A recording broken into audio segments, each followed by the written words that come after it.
Xiao Nuo, ternyata kamu selama ini berbohong padaku. Kamu kejam sekali. Jiang Chen terbangun dari mimpi buruk dengan raungan yang keras, dadanya naik turun dengan cepat seiring dengan napasnya, dan kepalanya dipenuhi keringat. Dia melihat sekeliling dan tiba-tiba mendapati dirinya terbaring di ruangan asing, yang membuatnya bingung. Dia tiba-tiba teringat sesuatu dan wajahnya dipenuhi keterkejutan. Aku belum mati. Tidak mungkin. Hatiku tertusuk oleh penguasa tak terbatas, dan Daluo Jinxian tidak bisa menyelamatkanku. Segera, gambaran yang tak terhitung jumlahnya membanjiri pikiran saya, ada yang familiar dan ada yang asing. Hingga akhirnya, dia terlihat seperti tidak tahu harus berkata apa.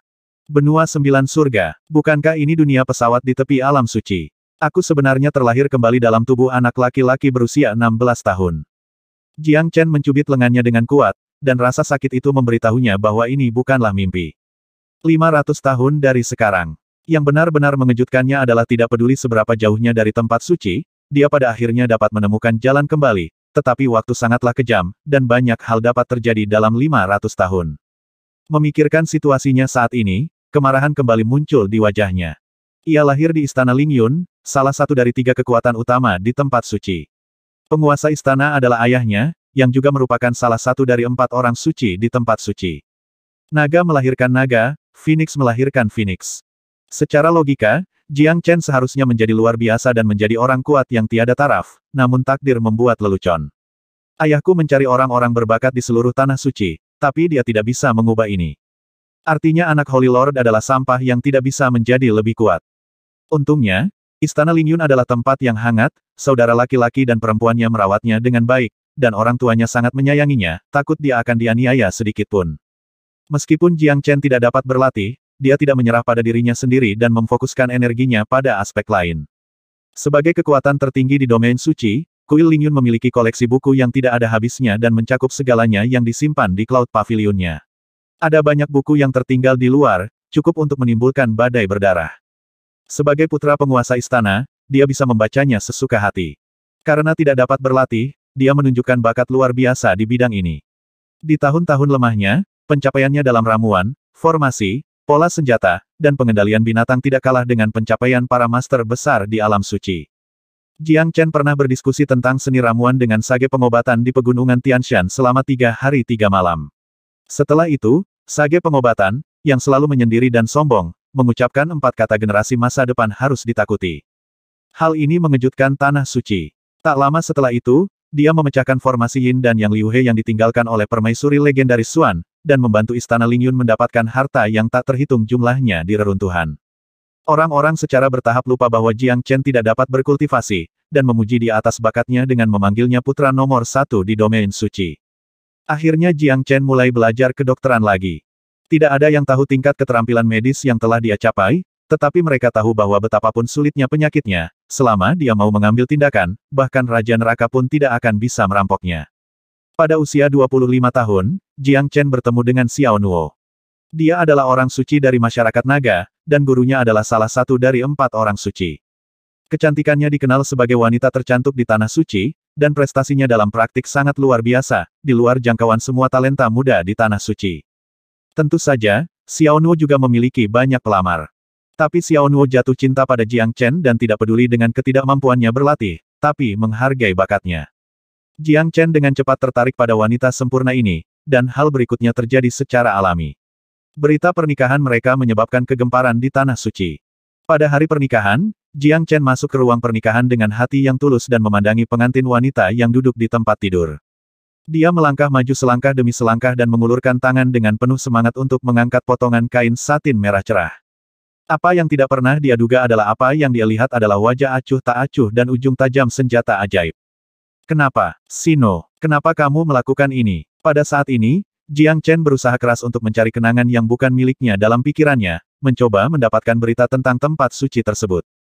Namun benua Jiutian terlalu jauh dari tanah suci, dan jalur di antara keduanya tidak stabil. Ia terkejut saat mengetahui bahwa orang-orang yang hidup di dunia ini tidak mengetahui keberadaan alam suci dan dunia pesawat. Tentu saja, dia tidak tahu apa-apa tentang situasi di tempat suci 500 tahun kemudian. Jiang Chen tidak tahu bagaimana keadaan orang tuanya sekarang, dan dia tidak tahu apa yang akan terjadi jika Xiao Nuo menghabisinya.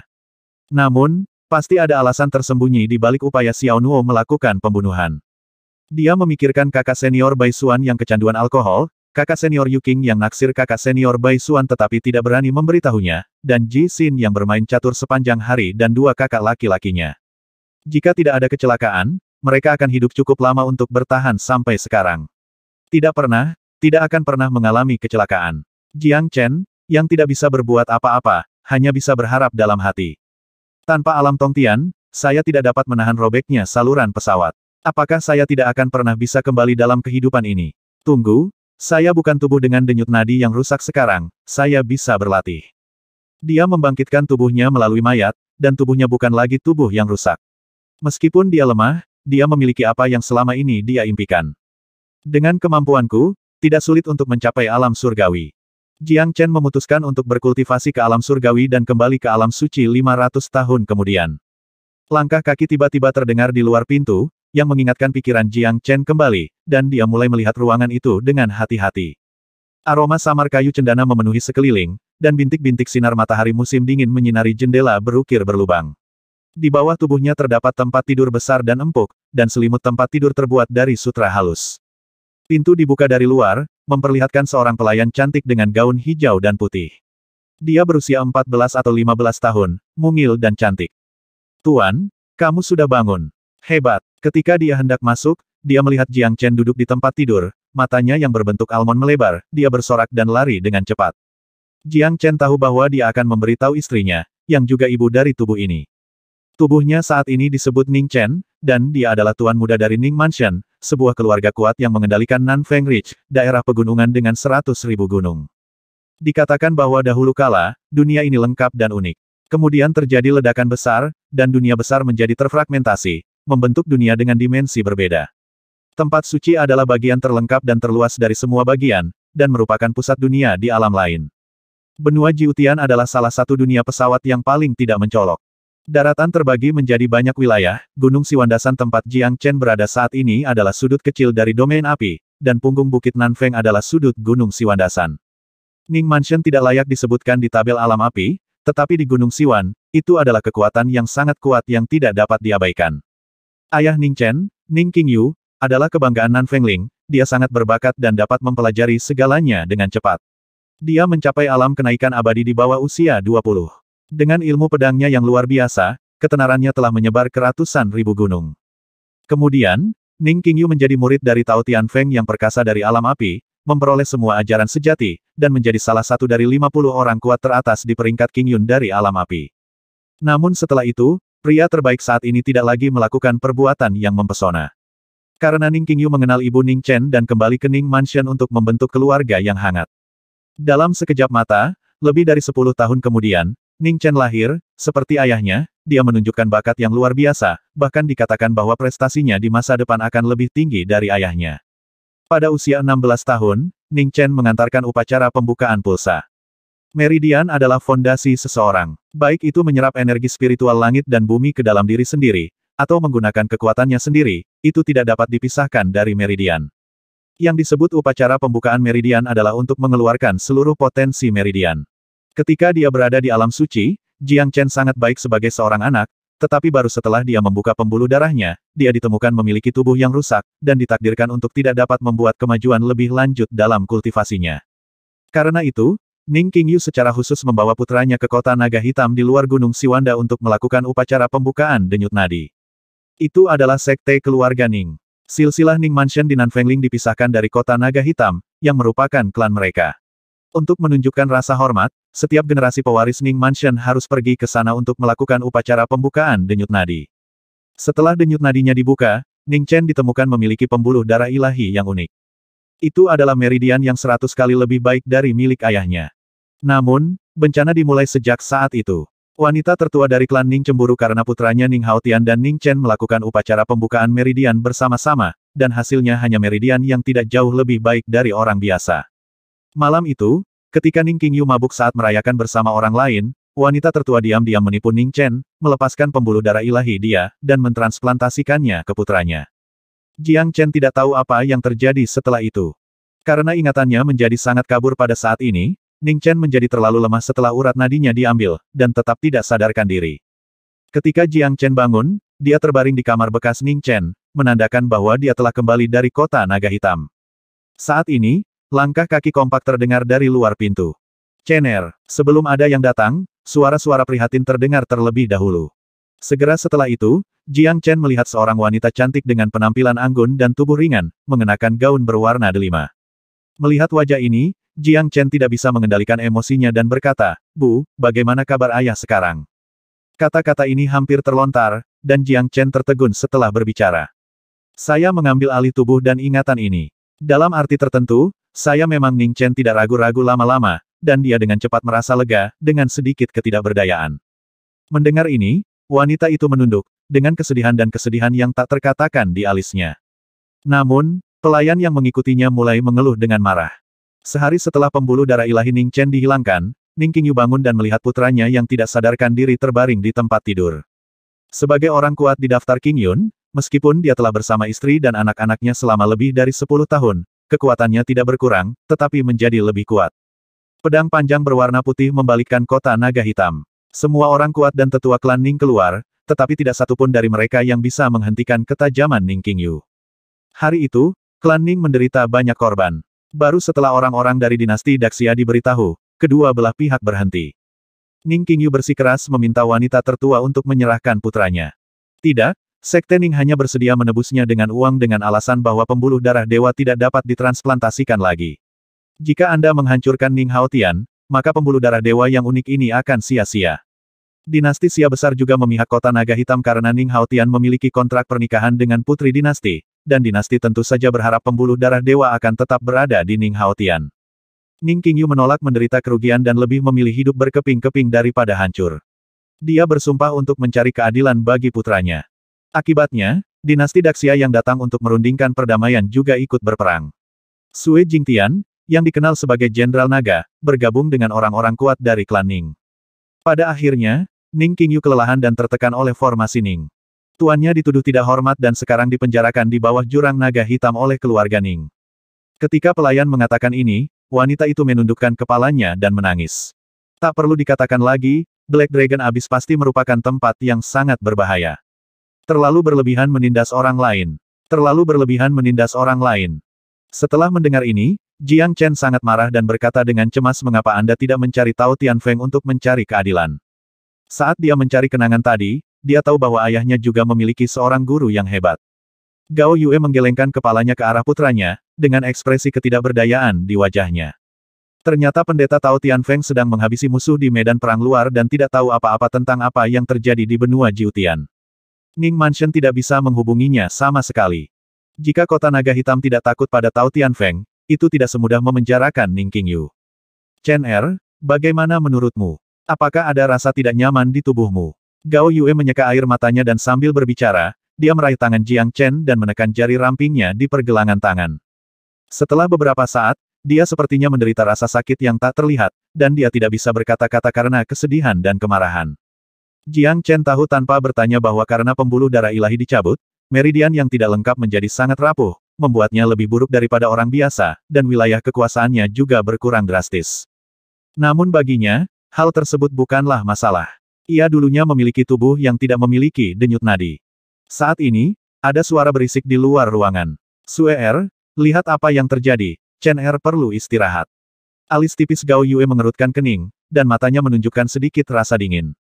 Suir mengangguk dan berlari keluar. Tidak lama kemudian, dia kembali dengan kaget. Nyonya, tidak, orang-orang dari halaman barat menerobos masuk. Halaman barat, Gao Yue terkejut dan tidak mengerti apa yang sedang dilakukan si Yuan saat ini. Jiang Chen mengetahui dari ingatannya bahwa Ning Mansion dibagi menjadi 4 halaman di timur, selatan, barat dan utara. Halaman timur adalah tempatnya sekarang, dan juga tempat tinggal setiap pewaris Ning Mansion. 3 rumah lainnya diberikan kepada saudara laki-laki ayahnya, pamannya. Paman kedua tinggal di halaman barat, tetapi dia dan ayahnya memiliki ayah yang sama, dan hubungan mereka tidak baik. Kepala Ning Mansion saat ini adalah kakek Ning Chen, tapi dia belum muncul sejak kejadian di kota naga hitam. Halaman barat sekarang sangat agresif dan memiliki niat buruk. Halo, Bibi. Seorang pemuda berusia 17 atau 18 tahun menerobos masuk dengan tidak hati-hati. Dia mengenakan jubah brokat putih, tinggi dan lurus, dengan penampilan yang luar biasa, tetapi bibir tipisnya terlihat agak agresif dan kejam ketika dikerutkan. Ning Jian, Kamu memimpin orang ke halaman timur. Gao Yue berkata dengan dingin, dengan keagungan tak kasat mata menjulang di tubuhnya. Jiang Chen di sebelahnya menduga ibunya bukanlah wanita biasa. Tapi Ning Jian tidak menyadarinya dan terkekeh bibi, halaman timur selalu menjadi kediaman pewaris Ning Mansion berikutnya. Sekarang pamannya telah ditangkap dan Ning Chen telah digulingkan, tidak ada seorang pun di dalamnya silsilah pamannya. Haruskah tempat itu dipindahkan? Pindah. Jiang Chen tidak menyangka dia akan menghadapi hal seperti itu saat pertama kali datang ke dunia ini. Ning Jian ini tumbuh bersama mantan Ning Chen, tetapi hubungannya tidak pernah baik, dan dia harus bersaing dengan Ning Chen dalam segala hal. Kalaupun kalah bersaing, mereka akan diejek dan diprovokasi dengan berbagai cara. Apakah kamu akan pindah segera setelah kamu mengatakannya? Bibi, alasannya sangat sederhana. Tanpa pamanku, posisi kepala keluarga tidak dapat diwariskan kepada orang tak berguna yang telah kehilangan meridiannya. Bahkan jika kamu melahirkan anak lagi, itu akan tetap terjadi, benih pamanku, tapi dia dipenjara di jurang naga hitam. Lancang, mendengarkan dia dengan sembarangan berbicara tentang kesedihannya, Gao Yue tiba-tiba berdiri, melambaikan lengan bajunya, dan angin kencang menyapu tanah. Ning Jian tidak bisa menahan diri dan terlempar keluar pintu. Bibi, kamu Ning Jian ketakutan. Dia selalu menganggap Gao Yue sebagai wanita biasa dan tidak pernah mengira dia memiliki kekuatan seperti itu. Jiang Chen juga terkejut. Dalam ingatannya, ibunya, yang menikah dengan Ning Mansion, tidak pernah mengambil tindakan. Ini setidaknya adalah kekuatan dari alam kenaikan abadi. Jiang Chen belum pernah berlatih, tetapi penglihatannya sangat bagus. Tidak peduli di dunia manapun, jika manusia ingin mendapatkan kekuatan, mereka harus menyerap energi spiritual langit dan bumi dan memusatkannya pada diri mereka sendiri untuk terus menjadi lebih kuat. Ada sistem ranah untuk membedakan yang kuat dan yang lemah dalam proses ini. Di benua Jiutian, yang terkenal adalah alam kondensasi Qi, alam Juyuan, alam gerakan ilahi, dan alam Tongtian. Alam kondensasi Qi adalah permulaan bagi setiap orang. Energi spiritual langit dan bumi dikumpulkan menjadi energi sejati dan disimpan dalam diri sendiri, dari surga tingkat 9 hingga energi sejati mendidih, selangkah lebih maju mencapai alam Juyuan. Ini bukan giliran anakmu untuk membicarakan masalah orang dewasa. Jika kamu benar-benar ingin kami pindah, biarkan ayahmu yang melakukannya. Ning Jian tidak pergi. Dia memutar matanya dan berkata, Nyonya, mungkin ada yang salah dengan sikap saya, tapi apakah saya mengatakan sesuatu yang salah? Bahkan jika Anda menghabisi saya, itu tidak akan mengubah kemunduran halaman timur. Kata-kata ini sangat beracun. Gao Yue tidak tahu bagaimana membantahnya, dan bahunya sedikit gemetar. Jiang Chen tahu apa yang harus dia lakukan, bangkit dari tempat tidur, dan berkata dengan keras, Ning Jian, saya tidak mengizinkan Anda mendefinisikan apakah saya orang yang tidak berguna atau tidak. Ning Chen, ternyata kamu sudah bangun. Meridian ketuhananmu telah diambil. Meridian yang tersisa tidak dapat mendukung kultivasimu. Prestasi apa yang masih bisa kamu raih? Dia tidak memberi Jiang Chen kesempatan untuk berbicara, dan berkata saya sekarang berada di surga ke-7 dari alam kondensasi Qi. Anda dulu berada di surga ke-9, tetapi sekarang Anda berada di surga ke-2. Ning Chen mencapai tingkat ke-9 sebelumnya, tetapi denyut nadinya hilang, dan energi aslinya hilang. Ini hanya sementara. Tidak peduli seperti apa halaman timur, kamu tidak pantas membuat keributan di sini. Ning Jian sangat marah sehingga dia tiba-tiba tertawa lagi dan berkata dengan licik dalam setengah bulan, ini akan menjadi perburuan musim dingin. Kamu sudah dewasa dan kamu harus berpartisipasi. Dengan keadaanmu saat ini, semua orang akan tahu apakah kamu telah diburu atau bukan. Sampah. Benarkah? Kita lihat saja nanti. Jiang Chen tidak bermaksud untuk memenangkan pihak lain, tetapi untuk mengusir pria menyebalkan ini. Pembicaraan yang sulit. Ning Jian mengerutkan bibirnya dan pergi. Dia tidak terburu-buru. Seperti yang dia katakan tadi, perburuan musim dingin akan segera dimulai. Saat itulah pertunjukan dimulai. Jiang Chen berusia 16 tahun ini dan telah mencapai usia dewasa. Jika tidak terjadi hal tak terduga, dia akan segera pergi berburu untuk pertama kalinya di musim dingin. Namun, seperti yang dikatakan Ning Jian, kondisinya saat ini memang mirip dengan orang yang tidak berguna. Akan sangat berbahaya untuk berburu di musim dingin tanpa alam kondensasi Qi tingkat ke-6. Begitu Ning Jian pergi, Gao Yue duduk dengan lelah. Ibu, jangan khawatir, aku tidak akan pernah membiarkanmu meninggalkan halaman timur. Jiang Chen mengamati ekspresi ibunya saat dia berbicara dan merasa bingung. Gao Yue menemukan bahwa putranya telah berubah dari sebelumnya, seolah-olah dia tumbuh dewasa dalam semalam. Tapi coba pikirkan, setelah membayar harga yang mahal, inilah waktunya untuk berkembang. Gao Yue berpikir dengan getir. Jangan khawatir, Ibu, saya pasti akan menyelamatkan ayah. Kata Jiang Chen lagi. Gao Yue membuka matanya lebar-lebar dan memandang dengan tidak percaya. Apa yang dia lihat di wajah putranya adalah tekad yang belum pernah terjadi sebelumnya. Tubuh Jiang Chen saat ini memiliki meridian yang rapuh, dan kondisinya telah turun ke alam kondensasi Qi tingkat kedua. Tapi itu tidak masalah, karena Jiang Chen bukan lagi Ning Chen yang asli. Dia berasal dari domain suci, Istana Lingtian, dan memiliki rahasia dan harta yang tak terhitung jumlahnya. Lebih penting lagi, dia hafal hal-hal itu. Alasan mengapa dia menghafal hal-hal yang tidak dapat dia gunakan adalah untuk memahami kekuatan dan kelemahan serta membantu orang-orang di sekitarnya dia saat bertarung. Saya tidak pernah berpikir saya akan bisa berlatih suatu hari nanti. Ning Mansion bukanlah sebuah rumah sederhana yang dikelilingi oleh dinding 4 halaman. Luas rumah tersebut adalah seluruh kota pegunungan. Keempat pelataran tersebut masing-masing dibangun di lokasi yang sesuai dengan arah kota dan namanya. Saat ini, Ning Jian kembali ke halaman barat dan memberitahu ayahnya, Ning Tianxiong, pemilik halaman barat, apa yang baru saja terjadi. Anak-anak tidak berguna, saya tidak bisa mengusir mereka. Tujuannya adalah untuk menguji reaksi kakekmu. Hanya saja kultivasi wanita itu sungguh mengejutkan. Ning Tianxiong adalah pria parubaya yang sangat kekar, mengenakan jubah binatang, dengan wajah persegi, janggut, penuh keliaran, dan sepasang mata cerah. Dia tidak menyadari betapa kuatnya Gao Yue. Bagaimanapun, putranya berada di alam kondensasi Qi dan dapat meledakkan siapapun. Menguji reaksi kakek, Ning Jian menoleh dengan rasa ingin tahu. Tidak ada seorang pun di halaman timur. Demi perkembangan keluarga Ning, kakekmu tentu berharap aku akan mewarisi rumah Ning. Dia takut orang lain bergosip dan takut membuat dingin hati orang-orang di halaman timur, jadi dia tetap berada di balik pintu tertutup dan tidak bertemu siapapun. Saat ini, sebaiknya Dong Yuan mengambil inisiatif. Ning Jian berkata dengan marah tapi tampaknya Ning Chen bertekad untuk menyerah. Jadi bagaimana jika kamu tidak menyerah? Kami menggerogoti properti di halaman timur sedikit demi sedikit.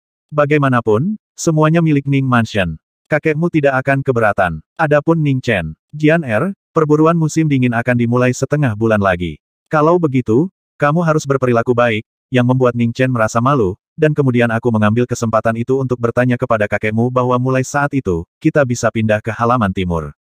Ayah, jangan khawatir, anakku dijamin sukses. Ning Jian sangat yakin bahwa Jiang Chen tidak menimbulkan ancaman apapun padanya sekarang. Keesokan harinya, Tuan Ning mengumumkan pengumuman melalui kepala pelayan, tetapi yang menjadi perhatian Ning Tianxiong bukanlah masalah halaman timur dan barat, tetapi tentang perubahan nama belakangnya. Ning Mansion diubah menjadi Jiang Mansion. Nama keluarga Ning diubah menjadi Jiang. Ternyata nenek moyang Ning Mansion saat ini dulunya adalah orang asing bermarga Jiang yang setia kepada keluarga Ning. Karena jasanya yang berjasa, mereka diberi nama keluarga tersebut dan masih digunakan hingga saat ini. Sekarang Ning telah mencabut pembuluh darah ilahi cucunya dan memenjarakan putranya di bawah jurang naga hitam. Tidak apa-apa jika tidak memiliki nama keluarga ini. Tidak ada seorang pun di keluarga yang keberatan. Apa yang dilakukan Ning terhadap Dong Yuan adalah tamparan bagi seluruh klan, dan itu juga melemahkan kekuatan keluarga. Namun dengan cara ini, nama Ning Chen saat ini berubah kembali menjadi Jiang Chen. Mungkinkah itu kehendak Tuhan? Jiang Chen sedikit terkejut, tapi dia tidak terlalu memperhatikannya. Dia memikirkan cara untuk memulihkan meridiannya. Itu tidak sulit baginya, melainkan mudah. Anda hanya memerlukan satu artikel memperawat saraf untuk melakukannya. Memperawat saraf adalah teknik misterius untuk memperkuat meridian. Ini sangat umum di alam suci. Tapi si Wandasan tidak memilikinya, Ning Mansion, tidak, Jiang Mansion tidak memilikinya. Jadi ketika orang-orang di rumah mengetahui kondisi meridian Jiang Chen, mereka mengira dia tidak akan pernah bangun lagi. Sungguh konyol. Jiang Chen menghela nafas, pentingnya meridian sudah jelas, jadi sangat penting untuk membuat meridian tidak bisa ditembus. Namun di sini, orang hanya dapat meningkatkan alamnya dan memperkuat meridiannya saat tubuhnya sedang melakukan sublimasi. Di Tanah Suci, pasukan dan kuda sudah lama tidak bergerak, dan makanan serta rumput sudah habis terlebih dahulu. Dengan mempraktikkan teknik rahasia dan memberi nutrisi pada meridian dalam tubuh, Anda akan mendapatkan hasil 2 kali lipat dengan setengah usaha saat Anda menjadi lebih kuat dari hari ke hari.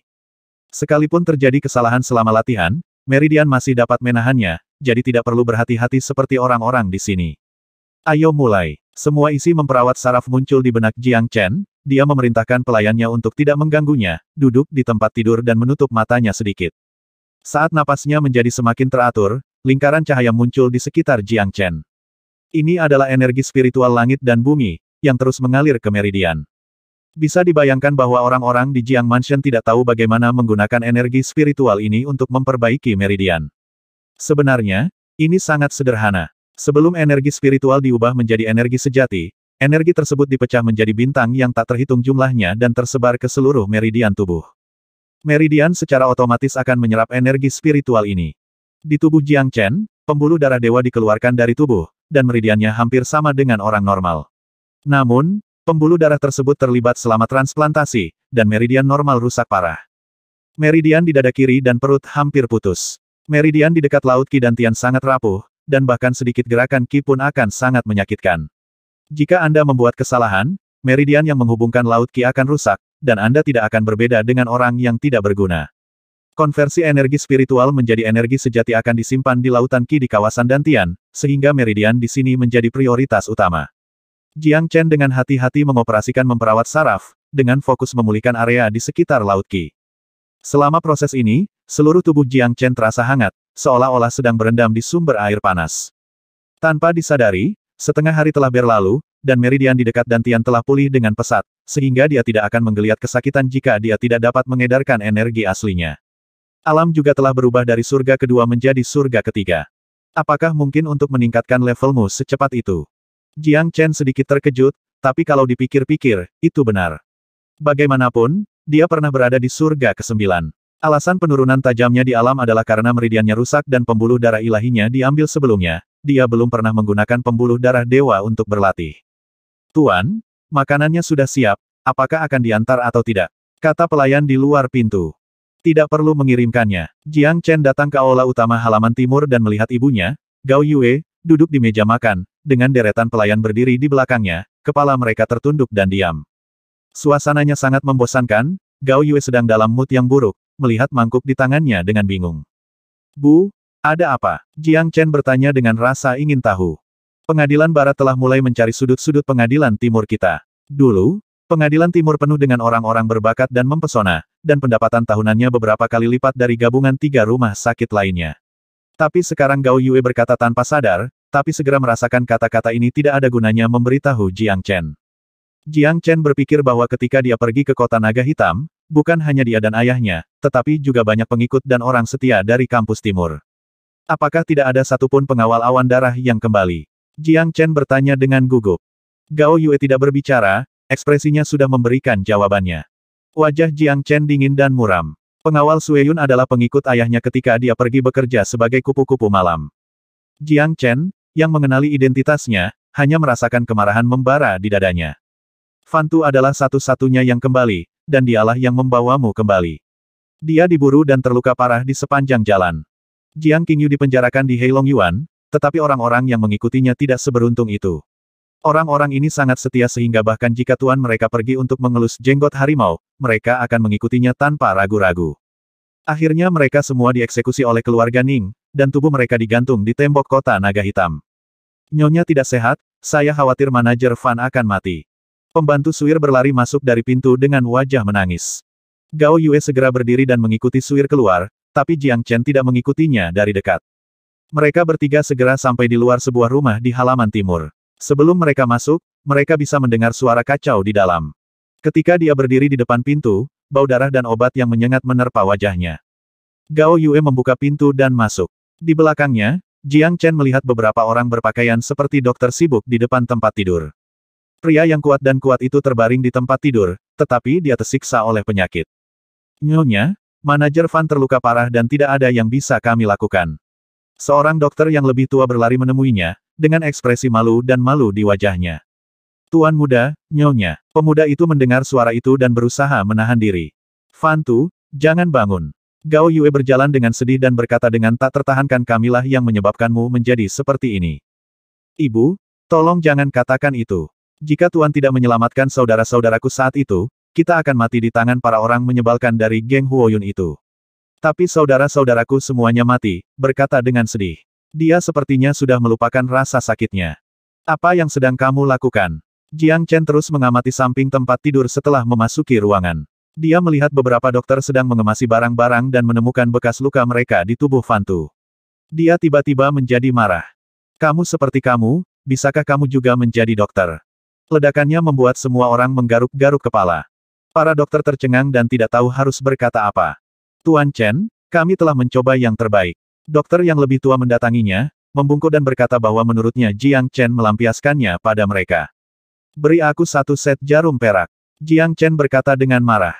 Para dokter saling memandang, bingung. Chen Er, apa yang kamu lakukan? Gao Yue tidak percaya Jiang Chen memiliki kemampuan untuk menyembuhkan Fan Tu. Ibu, Paman Fan berada dalam bahaya nyawanya, jadi kami bisa menjelaskannya nanti tanpa penundaan lebih lanjut. Jiang Chen menemukan jarum perak langsung di kotak kayu apoteker dan bergegas ke tempat tidur, sementara Gao Yue mengesampingkan keraguannya. Fan Tu ini adalah pria yang tangguh. Dia menganggap enteng hidup dan mati. Dia tidak peduli apakah Jiang Chen bisa menyelamatkannya atau tidak. Dia menyeringai dan berkata, Tuan muda, saya tidak pernah tahu Anda memiliki keterampilan medis. Jangan khawatir, orang yang ingin aku selamatkan tidak akan berguna bahkan jika Raja Neraka datang. Kalimat inilah yang diimpikan oleh setiap pasien di Tanah Suci. Serangan Jiang Chen seperti kilat, dan dia dengan cepat memasukkan satu set jarum perak ke berbagai bagian tubuh Fan Tu, dan kemudian memutar jarum tersebut sesuai dengan lukanya. Para dokter di belakang meregangkan leher mereka. Mereka tidak mau dimarahi oleh Jiang Chen dan ingin melihat keterampilan medis luar biasa Jiang Chen. Dilihat dari tekniknya, Jiang Chen memang memiliki beberapa trik, tetapi mereka belum pernah melihat metode pengobatannya sebelumnya. Dokter yang hebat, luka Fan Guanxi disebabkan karena dikejar. Dia menderita banyak luka serius, yang menyebabkan kegagalan organ dalam dan atrofi meridian. Apa gunanya memasukkan jarum? Seseorang bertanya pada dokter yang lebih tua dengan suara rendah. Jangan khawatir, saya tuan muda rumah sakit timur. Dokter yang lebih tua menggelengkan kepalanya, menurut pendapatnya, Fan Tu sudah mati, jadi dia membiarkan Jiang Chen melakukan apapun yang dia inginkan. Tiba-tiba, pupil matanya tiba-tiba membesar, dan dia memandang Fan Tu dengan tidak percaya. Jarum perak yang ditusukkan ke seluruh tubuh Fan Tu bersinar karena suatu alasan, dan sinar cahayanya terhubung satu sama lain, membentuk pola indah di tubuh Fan Tu. Cahayanya menjadi semakin menyilaukan, dan wajah Fan Tu menjadi merah karena menekannya, dan dia mengatupkan giginya, seolah-olah dia menderita rasa sakit yang tidak dapat dijelaskan. Tidak masalah, kamu bisa berteriak saja. Jiang Chen tahu betapa menyakitkan perlakuannya dan tidak ingin Fan Tu menahannya. Kecil, maksudku, tidak sakit. Fan Tu menahan napas, dan kata-kata itu hampir keluar dari giginya. Jiang Chen mengagumi pria tangguh ini, dan ketika hampir waktunya, dia mengambil kembali semua jarum peraknya. Cahaya di tubuh Fan Tu menghilang. Orang-orang di ruangan itu terkejut saat mengetahui bahwa Fan Tu, yang semula memiliki bekas luka, telah pulih. Darah hitam di tubuhnya telah terhapus, dan kulit di bawahnya telah sembuh. Keren abis. Fan Tu, yang baru saja akan meninggal, duduk dan menakuti dokter di ruangan itu. Dokter yang lebih tua melihat sesuatu yang aneh, dan dialah yang paling terkejut. Sungguh menakjubkan menggunakan jarum perak untuk merangsang energi spiritual langit dan bumi untuk terus memperbaiki luka, dan kemudian menggunakan akupuntur untuk mengobati luka secara bertahap. Melihat keterampilan medis seperti itu dengan matanya sendiri, dia merasa hidupnya sangat berharga dia. Tuan muda, terima kasih telah menyelamatkan hidupku. Fan Tu berkata dengan penuh semangat. Kamu juga menyelamatkanku. Tanpa kamu membawaku kembali ke punggung Bukit Nanfeng, aku pasti sudah lama mati. Jiang Chen tersenyum. Tanpa diduga, Fan Tu tiba-tiba bangun dari tempat tidur dan berlutut setelah mendengar ini, yang mengejutkan Jiang Chen dan Gao Yue. Tuan, aku minta maaf padamu. Teriak Fan Tu. Ternyata Fan Tu bertanggung jawab menjaga keselamatan Jiang Chen malam itu, namun ia merasa tidak akan ada bahaya di kota naga hitam, maka ia pergi minum bersama yang lain, yang menyebabkan Jiang Chen mudah ditipu oleh Nyonya Ning. Fan Tu, kamu wajah Gao Yue berubah drastis setelah mendengar ini, dan dadanya naik turun dengan cepat. Bu, meskipun Paman Fan tidak pergi, tidak ada gunanya. Sebaliknya, dia akan mati di tangan Ning. Jiang Chen tidak peduli dan menghibur mereka berdua. Fan Tu menangis dan mengertakkan gigi dan berkata, Tuanku ingin aku menghukumku dengan memintaku kembali bersama Tuan mudaku. Aku tidak bisa mati dengan mulia bersama saudara-saudaraku. Kamu masih bisa membalaskan dendam mereka saat kamu masih hidup. Mendengar ini, Fan Tu terkejut, berdiri, dan mengangguk penuh semangat. Ya, aku ingin membalaskan dendam mereka. Saat keluar dari kamar, Jiang Chen merasakan tatapan curiga Gao Yue dan berkata sambil tersenyum masam ibu, jika ada yang ingin kamu katakan, katakan saja. Chen Er, kapan kamu mempelajari keterampilan medis? Gao Yue bertanya. Saya tidak hanya mempelajari keterampilan medis, tetapi meridian saya juga telah pulih sedikit, dan saya akan segera pulih sepenuhnya. Meskipun saya tidak memiliki meridian ilahi, saya masih dapat berlatih seperti sebelumnya. Benarkah? Bagaimana caramu melakukannya? Gao Yue terkejut, tapi dia tidak akan merasa nyaman sampai dia memahami keraguan di hatinya. Jiang Chen meluangkan waktu dan menceritakan alasan yang baru saja dia pikirkan. Saat anak itu koma, seorang lelaki tua berjanggut putih muncul dalam mimpi dan berkata bahwa dia bersimpati dengan penderitaan saya dan ingin menerima saya sebagai muridnya. Aku bermimpi kemarin. Dia muncul lagi dan mengajariku cara memulihkan meridian. Tanpa diduga, dia menggunakannya pada Paman Fan. Setelah mengatakan itu, ekspresi Jiang Chen tidak berubah, tapi jantungnya sudah berdebar kencang. Dia tidak yakin apakah pernyataan seperti itu bisa mendapatkan kepercayaan Gao Yue. Untungnya, reaksinya tampaknya berhasil. Wajah Gao Yue penuh dengan keterkejutan, dia adalah pendatang baru di daratan, dan dia masih tercengang saat mendengar hal-hal aneh seperti itu. Namun semakin aneh, semakin mudah dipercaya. Lalu apalagi yang orang tua itu katakan? Gao Yue berbicara dengan suara yang jauh lebih pelan karena takut didengar. Dia bilang dia akan mencoba membantuku, tapi dia tidak bisa mengungkapkan terlalu banyak tentang dirinya, kalau tidak dia tidak akan bahagia. Gao Yue mengangguk dengan serius dan berkata, ya, jangan biarkan orang lain tahu tentang hal semacam ini. Ibuku tidak akan pernah bertanya padamu lagi kecuali kamu berinisiatif untuk mengatakannya. Jiang Chen tidak menginginkan apapun, jadi tentu saja dia tidak akan keberatan. Ibu dan putranya kembali ke aula utama. Jiang Chen memikirkan bagaimana ibunya terengah-engah sekarang, dan tidak bisa menahan diri untuk tidak bertanya ibu, apakah kamu terluka? Terakhir kali saya melihat Anda sangat lelah setelah mengajar Ningjian, saya pikir itu karena Anda kurang istirahat, tetapi hari ini saya menemukan bahwa ibu saya tampaknya mudah lelah, kata Jiang Chen. Gao Yue tertegun sejenak, tidak bisa menahan nafas, tanpa menyangkalnya, dan berkata sambil tersenyum masam saat itu, ayahmu dan aku berencana untuk keluar dari alam api bersama-sama untuk melihat dunia yang lebih luas. Dengan milikmu bakat ayah, pasti akan ada pencapaian yang lebih besar. Tapi aku menyeretnya ke bawah, dan dia melepaskan kesempatan yang lebih baik dan membawaku kembali ke Jiang Mansion untuk melahirkanmu. Mendengar ini, Jiang Chen senang dia datang ke tubuh ini, jika tidak, wanita malang ini pasti akan pingsan setelah kehilangan suami dan putranya. Namun, milikku tidak terluka, tapi diracuni. Setiap kali aku menggunakannya, nyawaku akan habis. Jiang Chen terkejut. Racun ini mengingatkannya pada nama yang tidak menyenangkan. Di permukaan, dia berpura-pura bingung dan tiba-tiba berkata racun. Ibu, bisakah Anda memberitahu saya namanya? Saya dapat meminta bantuan guru. Bunga yang mengingatkanmu pada kehidupan. Sungguh. Hati Jiang Chen bergetar, hanya ada racun semacam ini di dunia yang dapat memberikan efek seperti itu. Bunga afrodisiak dikenal sebagai salah satu racun yang paling parah. Ia tidak memiliki toksisitas yang dapat melumpuhkan, dan orang yang diracuni olehnya tidak akan langsung mati. Tapi itu cukup kejam. Orang yang diracuni oleh racun semacam ini disiksa sampai mati dengan cara yang paling kejam, terutama yang kuat. Setiap kali Anda menggunakan kekuatan, wilayah Anda akan mengalami kemunduran dan tubuh Anda akan menua dengan cepat. Itu bisa membuat orang kuat di alam gerakan abadi atau bahkan alam yang lebih tinggi menunggu kematian seperti orang biasa. Rasa sakit seperti itu, hanya mereka yang sangat membenci seseorang yang akan menimbulkan racun semacam ini. Pantas saja tidak ada seorang pun di Jiang Mansion yang mengetahui kekuatan Gao Yue, karena dia tidak pernah bergerak. Jika itu cedera, Jiang Chen bisa mengobatinya. Tapi keracunan itu banyak masalah, dan bahan detoksifikasi harus disiapkan untuk menyiapkan penawarnya. Dia tahu cara menguraikan bunga pemberi kehidupan, tetapi bahan yang dibutuhkan sangat langka, dan kelangkaan ini berarti mereka berada di alam suci. Dia tidak yakin apakah ada satu di benua Jiutian. Untungnya, selama Gao Yue tidak mengambil tindakan, waktunya masih lebih dari cukup. Bocah bodoh, jangan khawatirkan aku. Selama kamu tidak mengambil tindakan, aku masih bisa hidup, menjadi tua, sakit dan mati seperti orang normal, dan aku bisa melihatmu tumbuh dewasa. Melihat ekspresi Jiang Chen, Gao Yue tersenyum dan mengulurkan tangan untuk menyentuh kepalanya. Tubuh Jiang Chen menegang, dan emosi yang tak dapat dijelaskan membanjiri hatinya. Dia berterima kasih kepada Dewa karena mengizinkannya memiliki orang tua yang baik di kedua kehidupannya. Di kehidupan sebelumnya, orang tuanya terlalu berkuasa. Dia ingin membalas budi mereka tetapi tidak ada yang bisa dia lakukan. Tapi sekarang berbeda. Dia tidak hanya ingin menyelamatkan ayahnya, tapi juga mendetoksifikasi ibunya. Setelah makan, Jiang Chen kembali ke kamar dan terus memulihkan meridiannya tanpa istirahat.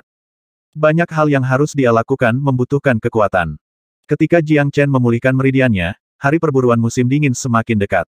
Perjuangan antara rumah timur dan barat juga diketahui oleh seluruh punggung Bukit Nanfeng, dan terjadilah kekacauan. Cedera Fan Tu hampir pulih, yang membuat Dong Yuan tidak lagi pasif, dan banyak orang yang setia kepada Dong Yuan merasa lega. Namun, Fan Tu saja masih jauh dari cukup. Kampus Timur membutuhkan tenaga kerja dalam jumlah besar. Hari itu di kota Naga Hitam, kerugiannya terlalu besar. Jadi Gao Yue secara pribadi pergi ke keluarga Su di kota Baisui untuk meminta bantuan. Keluarga Su adalah sebuah keluarga di Siwandasan. Memang tidak sekuat keluarga Jiang, tapi cukup untuk memenuhi kebutuhan dewa yang mendesak. Wanita tertua dari keluarga Su memiliki hubungan keluarga dengan Jiang Chen. Mereka adalah mertua, jadi tidak ada masalah besar. Pada hari perburuan musim dingin tiba, Jiang Chen akhirnya memulihkan semua meridian yang rusak, yang memakan waktu tepat setengah bulan. Namun, alam baru mencapai surga ke-6, dan surga ke-9 belum pulih seperti yang dibayangkan. Ini normal. Setelah menderita luka serius yang menyebabkan kematian Jiang Chen asli, pasti banyak ki yang hilang. Selanjutnya, dia harus berlatih untuk meningkatkan wilayahnya. Kecuali memperawat saraf, sejauh teknik kultivasi yang saya tahu, buku apapun bisa membuat benua Jiutian gila. Namun, Jiang Chen tidak langsung berlatih. Karena kita masih harus bersiap untuk berburu musim dingin. Dia melihat ke langit yang redup dan memutuskan untuk melanjutkan tidurnya. Tiba-tiba, wajah Jiang Chen berubah karena terkejut, seluruh tubuhnya menjadi sangat panas, daging dan darahnya seperti terbakar, dan hal yang paling menakutkan adalah sepertinya ada tangan yang memisahkannya ke dalam tubuhnya. Apa yang terjadi? Apakah ada yang salah? Tidak peduli seberapa kaya pengetahuan teoretisnya, Jiang Chen masih berlatih untuk pertama kalinya, dan situasi yang tiba-tiba membuatnya lengah. Untungnya, selain merasa tidak nyaman, saya belum memperhatikan hal lain. Segera, meridian di tubuh terjepit dengan cara tertentu, tetapi Jiang Chen menunjukkan ekspresi gembira. Rasanya seperti meridian baru tumbuh di tubuh. Jika tebakan Anda benar, yang tumbuh adalah pembuluh darah dewa. Hahaha, pasti metode Ning dalam menghilangkan pembuluh darah dewa tidak cukup pintar, dan dia tidak sepenuhnya menghilangkan pembuluh darah dewa dari tubuhnya. Ibarat memotong daun bawang, Ning hanya membuang bagian atasnya tanpa memisahkan akarnya, sehingga bisa dipulihkan. Pikirkanlah, apakah transplantasi meridian begitu mudah, dan keluarga kecil Ning di benua Jiutian juga layak melakukannya. Tapi hal itu menyebabkan mantan pria itu meninggal secara tragis. Selain itu, Ning Haotian, yang telah memperoleh pembuluh darah dewa di tubuhnya bersifat sementara dan akan hilang setelah jangka waktu tertentu. Sayangnya, pembuluh darah dewa tidak pulih sekaligus, melainkan tumbuh satu persatu. Kini pembuluh darah dewa di tubuh membentang dari area dantian hingga tenggorokan, membuat Jiang Chen ingin muntah. Dengan satu nada ilahi lagi, kecepatan kultivasi tidak hanya akan meningkat pesat, tetapi Jiang Chen akan segera menemukan poin yang kuat. Selain hafal banyak teknik budidaya, ia juga memiliki banyak teknik rahasia. Memperawat saraf adalah latihan misterius. Latihan semacam ini dapat membuat tubuh tidak bisa dihancurkan, kebal terhadap air dan api, bahkan menumbuhkan 3 kepala dan 6 lengan. Menyerap energi spiritual langit dan bumi disebut teknik budidaya. Selain itu, praktik teknik rahasia membutuhkan ketergantungan pada ranahnya sendiri. Misalnya, Jiang Chen muncul dengan ide pil Tai Chi, sebuah teknik misterius yang menargetkan energi seseorang. Mengekspos energi sejati secara spiral jauh lebih kuat daripada pergerakan energi sejati biasa. Namun teknik ini tetap perlu mencapai alam gerakan ketuhanan, karena spiral energi sejati akan merusak meridian dalam tubuh seseorang. Hanya ketika seseorang mencapai alam gerakan ketuhanan dan mengalami perubahan radikal barulah meridian mampu menahannya robek. Tapi sekarang, dia memiliki nada ilahi. Denyut ilahi. Jika Anda tidak dapat melakukan ini sama sekali, mengapa berbicara tentang pembuluh darah dewa? Ini saat yang tepat untuk berlatih selama berburu musim dingin. Jiang Chen terlalu malas untuk tidur, jadi dia bangun dan turun dari tempat tidur, berganti pakaian berburu. Ketika dia keluar kamar, dia bertemu Fan Tu yang hendak keluar. Paman Fan, bagaimana situasi di halaman timur akhir-akhir ini? Masih kurang bagus. Halaman barat terus meluas. Kudengar ada rencana menelan halaman timur kita sebelum tahun baru Imlek. Tidak ada yang bisa kita lakukan. Paman Fan, jangan salahkan dirimu sendiri. Sekarang mari kita lihat apakah ibu bisa mengundang seseorang. Kemudian, Jiang Chen menemukan bahwa tidak peduli siapa yang berada di halaman timur, bahkan para pelayan dan pelayan pun tidak dalam suasana hati yang baik. Sepertinya tidak ada lagi yang bisa melihat harapan. Di mata orang-orang ini, meskipun mereka menyimpan properti kampus timur, Jiang Chen masih tidak bisa berlatih. Kecuali tuan mereka dapat dibebaskan dari jurang naga hitam, kampus timur benar-benar perlu menggantikannya. Jika saya tidak tampil memuaskan dalam berburu, kampus barat pasti akan datang dan memaksa kami untuk pindah lagi. Untungnya, kembalinya saya ke alam kondensasi Ki tingkat ke-6 adalah kesempatan saya untuk tampil. Perburuan musim dingin adalah tradisi tahunan di Jiang Mansion. Semua murid dewasa harus berpartisipasi, dan hadiah akan diberikan berdasarkan kinerja mereka. Lokasi berburu adalah gunung di belakang Jiangfu. Sebelum tengah hari, semua murid berkumpul di halaman rumput di kaki gunung. Ketika Jiang Chen datang, sudah banyak murid dari Jiang Mansion di sini. Meskipun mereka dikatakan sebagai murid dari rumah Jiang, pada kenyataannya, seluruh generasi muda Nan Fengling yang luar biasa ada di sini, namun murid dari keluarga biasa tidak berpakaian secantik tuan dan nyonya muda di keluarga. Murid-murid ini sangat terkejut melihat Jiang Chen. Selama periode ini, hal-hal tentang kampus timur menimbulkan banyak keributan, dan yang paling menarik perhatian adalah Jiang Chen. Seperti yang diketahui orang, meridian di seluruh tubuh rusak, dan keadaan telah turun kembali ke tingkat kedua. Di mata orang-orang ini, tidak ada harapan untuk berbalik dalam kehidupan ini. Bagian yang memalukan adalah dia sudah dewasa tahun ini dan harus ikut serta dalam perburuan. Pertunjukan berburu seringkali mewakili status seseorang dalam keluarga. Kemudian, Jiang Chen kembali menjadi tuan muda kampus timur. Mengingat situasi saat ini di kampus timur, tidak benar atau salah jika Jiang Chen datang atau tidak datang. Namun sungguh mengagumkan bahwa dia memilih untuk datang sekarang. Namun masih ada sebagian masyarakat yang meremehkan hal ini. Dia benar-benar datang. Bagaimanapun, saya sudah dewasa. Jika saya tidak berpartisipasi, itu akan membuktikan bahwa saya adalah orang yang tidak berguna. Tetapi apakah berguna memaksa saya untuk berpartisipasi? Terakhir kali saya digendong kembali seperti guk-guk mati. Diskusi kasar terdengar di telinga Jiang Chen, dan kata-kata tidak menyenangkan datang dari para murid di kampus barat.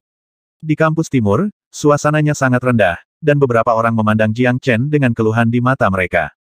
Mereka mungkin berpikir bahwa jika Jiang Chen tidak diketahui memiliki pembuluh darah dewa, hal itu tidak akan membawa bencana ke kampus timur, dan ayahnya tidak akan ditangkap. Pada tahun-tahun sebelumnya, penguasa istanalah yang memimpin perburuan. Dalam keadaan khusus, salah satu dari 4 halaman akan melakukannya untuknya. Tapi kali ini adalah tetua kedua dari Jiang Mansion. Seorang lelaki tua berusia di atas 50 tahun, dengan wajah yang rusak akibat cuaca dan 2 mata cekung, dalam dan cerah, terlihat sangat energik. Dia memiliki prestise yang sangat tinggi di rumah Jiang dan terkenal karena ketegasannya. Semua murid keluarga Jiang yang hadir menjauhinya. Selain itu, ada tim pengawal fencing di luar halaman, yang merupakan kekuatan elit rumah tersebut. Mereka semua tinggi dan perkasa, mengenakan baju besi hitam dan jubah setinggi lantai di bahu mereka. Mereka bersenjata lengkap, masing-masing membawa busur panjang, tempat anak panah di punggung, dan pisau panjang di tangan. Tuan Chen, Feng Xingwei tidak bisa melindunginya selama perburuan. Apakah Anda yakin ingin berpartisipasi? Melihat Jiang Chen datang, tetua kedua bertanya, tanpa diskriminasi apapun, hanya untuk memastikan tidak ada emosi di wajahnya saat dia berbicara. Tapi itu membuat banyak orang tertawa, ingin melihat bagaimana jawaban Jiang Chen. Tentu saja. Oke, ayo bergabung dengan tim. Tetua kedua mengangguk. Jiang Chen berjalan menuju sekelompok murid. Yang menarik adalah murid terdekat mau tidak mau mundur. Tuan muda Jiang benar-benar keras kepala. Dia hampir menjadi cacat dan masih ingin berburu. Pada akhirnya dia tidak akan dibawa keluar. Suara kasar terdengar dari antara para murid.